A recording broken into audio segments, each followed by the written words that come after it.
আসসালামু আলাইকুম এভরিওয়ান। তো আমরা আজকে চলে যাচ্ছি আমনামাতে। আমি আছি আর আমার সাথে তামিম।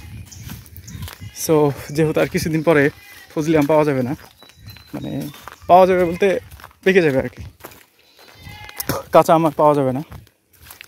তাই আমরা আজকে কাঁচা আম মাখানো বা কাঁচা আমের ভর্তা। তো দেখতে পাচ্ছেন এখানে একটা আমের গাছ, এটা হচ্ছে গোপাল আমের গাছ, আর এই পাশে যেটা আছে এটা হলো ফজলি আমের গাছ। তো ফজলি আম যেহেতু কাঁচা অবস্থাতেও খেতে খুব সুস্বাদু।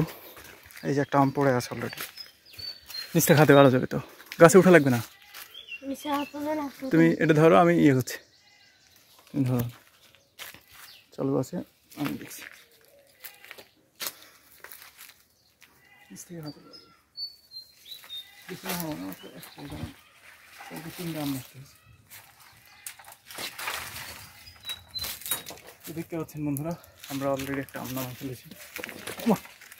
আজকে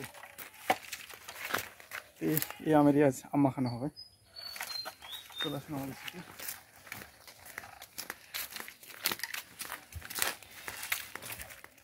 তো আমাদের পুকুর পাড়ে আরও 3টা আমের গাছ ছিল। এটা হচ্ছে গোপাল আমের গাছ। তো এই বছর গোপাল আমের গাছে অনেক কমই আম, বছরে বেশ ভালোই আম আসছিল। তো পাশেই ছিল খেরসাপাতের গাছ। এই খেরসাপাতটা খুব ছোট গাছ হলেও অনেক বেশি আম আসছে। তবে খেরসাপাত যেহেতু কাঁচা অবস্থায় খাওয়া যায় না, খুবই টক স্বাদের হয়, এই জন্য আমরা খেরসাপাত আমটাকে নামাই নেই। তো পাশাপাশি বলতে গেলে 2টা খেরসাপাতের গাছ আছে, 2টাই ছোট গাছ, কিন্তু অনেক বেশি আম আছে। এটাও দেখতে পাচ্ছেন খেরসাপাত আমের গাছ, প্রত্যেকটা ডালে ডালে আম আছে। ছোট গাছ হিসেবেও প্রচুর আম ধরেছে এই গাছটাতে। তো খেরসাপাত আম যেটা বলছিলাম যে টক স্বাদের, সেজন্য কাঁচা অবস্থায় খাওয়া যায় না। তারপর ফাইনালি আমরা আমগুলো নিয়ে বাসায় চলে আসি, আম ছিলার পালা। তো একটা জিনিস খেয়াল করে দেখবেন যে আম ছিলার সময় এবং তাল কাটার সময় হাতের আঙুল কিন্তু অনেক বেশি কেটে যায়। সেজন্য আম ছিলার সময় অবশ্যই সতর্কতা অবলম্বন করবেন।